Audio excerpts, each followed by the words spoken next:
Welcome back to the channel, and today I wanted to show you what you could expect from Aerolineas Argentinas business class amenity kit. Please follow me on Instagram at BrandonJohnson10K for behind the scenes looks at content that I will be reviewing in the future. So this is the amenity kit that I received on flight AR 1303 from Miami to Buenos Aires. So you've got the blue pouch and no designer label or anything like that. So in it, you've got eye mask, socks,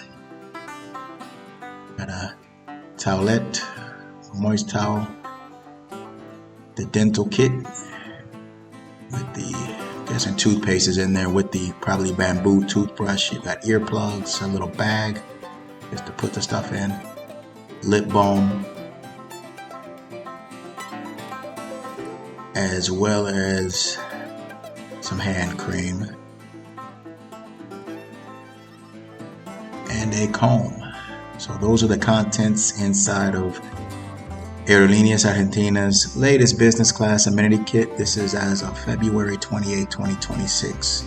As always, I appreciate you guys watching. Please hit the like button, subscribe to the channel if you haven't already, and share this with a friend. Thank you.